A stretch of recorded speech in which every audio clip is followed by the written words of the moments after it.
We interrupt this program to bring you a special bulletin from A Rood Awakening International. Here's Michael Rood. Ladies and gentlemen, we are quickly approaching the war in which the sun will be darkened, the moon will be turned into blood. The non-prophetic hype about blood moons and Shemitahs and all that is all done and gone. Now it's time to get down to exactly what is transpiring. And it was at the very beginning where this war at its outset that Nehemia Gordon had a job to do for the state of Israel, which was being an editor on the Aleppo Codex, the scientific publication of that. And it was at the time that the two planes hit the World Trade Center that he made a discovery that is now gone around the world, that is shaking things loose, that has to do with this war. Because it says concerning this war that all those who call upon the name of Yehovah will be saved. You want to call on the name of Allah, some other God, Hashem, or what's his name, or whatever, you are, good luck on that. We have with us Nehemia Gordon to give us an update on the name of the Almighty. Nehemia, thanks for being with us. Shalom, Michael. It's great to be here. You know, one of the issues that I get all the time is people asking me, they say, you say Yehovah, but in Hebrew, in Paleo Hebrew, there was no V sound. It was originally wa. And I literally get people who write to me, they say, I thought you were a Hebrew scholar. How is it you don't know there's no V in Hebrew? And and Michael, if I had a nickel for every time I got a message like that or somebody say that to me, and literally in kindergarten, literally in kindergarten, every Jew who learns Hebrew is taught that there in fact is a V sound. And I've got people who say, well, that's only the Ashkenazi Jews, the Jews from Europe. And that's factually untrue. In fact, there's different pronunciations of Hebrew throughout the world.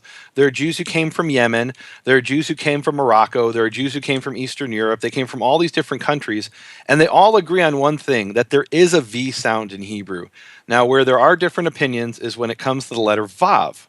And you might think, wait a minute, if they all say it's V, how could there be different opinions on Vav? And Michael, the reason is there's a letter in Hebrew called Bet.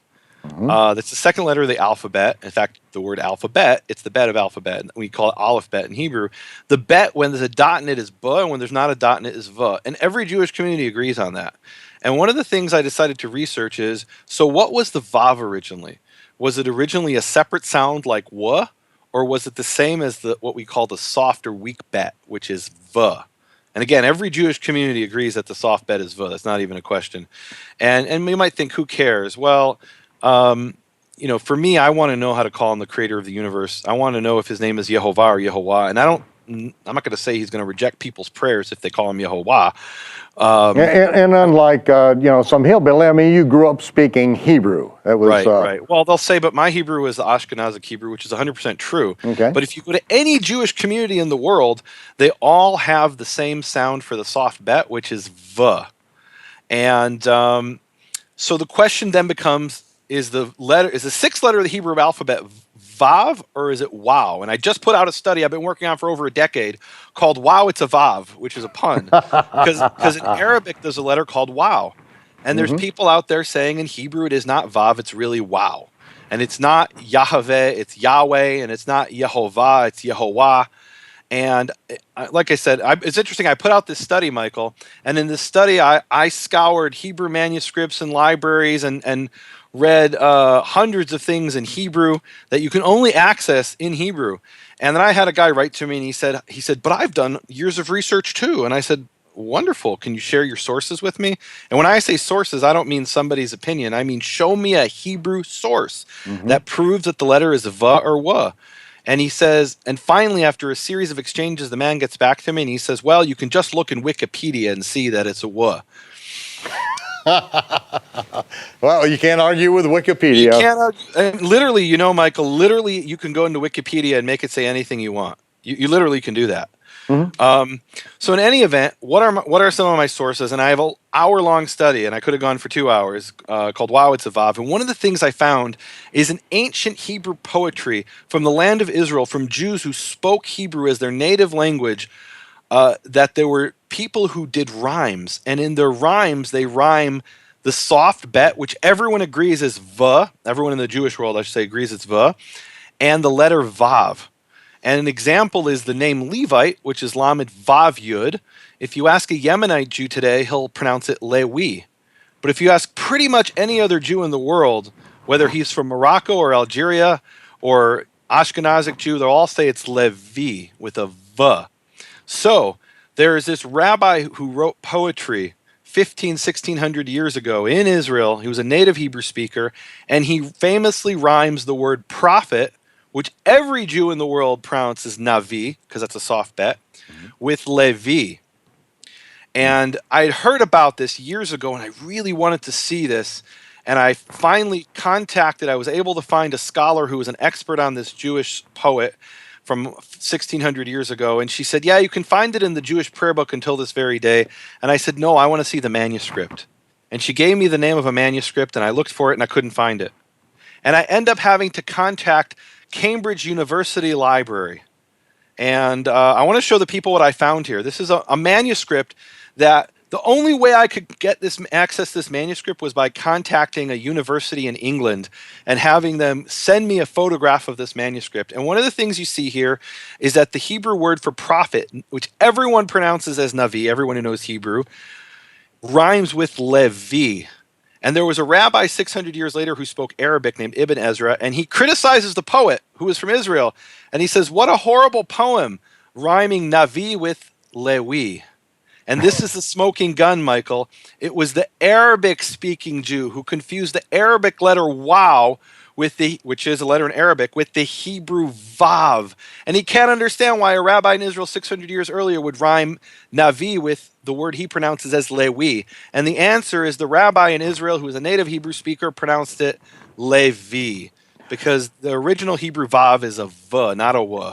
So your sources were actually not Wikipedia, but going back to an expert in ancient Jewish poetry that led you to the actual manuscript that very few people can actually view and even know what they're looking at. Well, I mean, not only that, I could have said, well, this expert in Hebrew poetry told me it was a V, but I said, that's not enough. I want to see the manuscript for myself and be able to show it to people. And Michael, I was really touched when we actually did an 8-minute segment that you've put on YouTube since then. And I think there's a collection people can get it in which we talk about some of this research. And I give the example from the book of Ezekiel that proves that it's a W. Excuse me, that proves it's a V. That's not a W. And that's where and people can go watch that, and they can watch my video called "Wow, It's a Vav." But there was this post from Jeff Benner.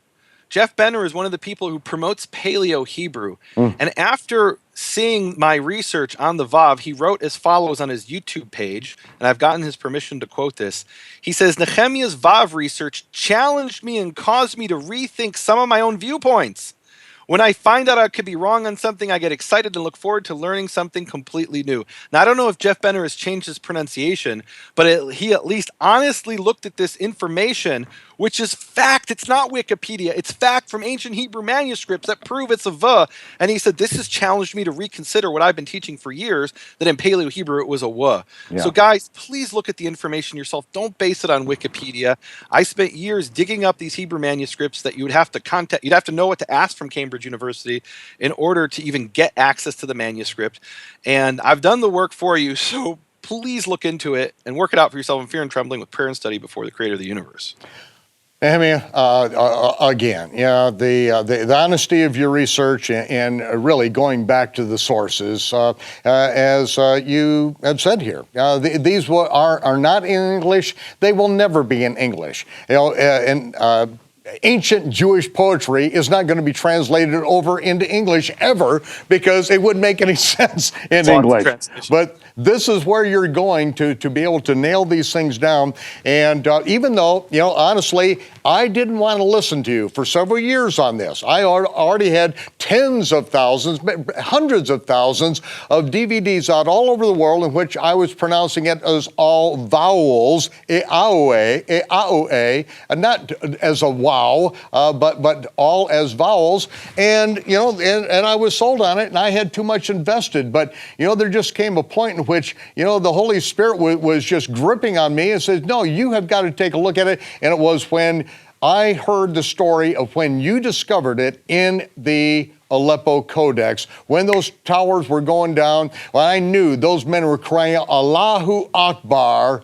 And it was at that moment the Almighty made known his name is not going to be forgotten when this pagan, fictitious moon god's name is being shouted out. And when I heard that testimony, I knew the creator of the heavens and the earth was releasing this for this moment in time, because the brimstone is about to hit the fan.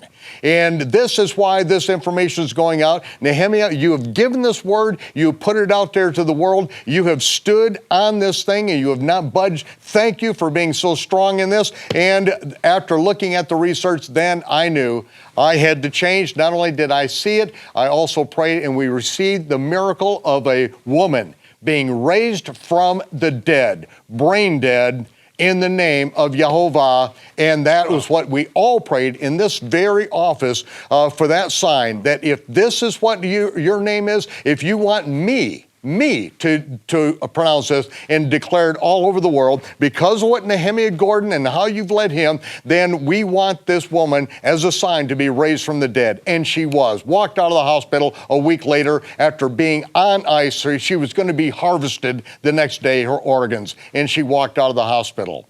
Ladies and gentlemen, you do whatever you want, but we are getting the word out because the brimstone's about to hit the fan. Nehemia, thank you for leaving behind at this point, leaving the responsibility of the new moon to others. The calendar's been established. There's no question about it, but thank you for what you're doing now. I want you back on as often as you have something to share. I need you back on, okay?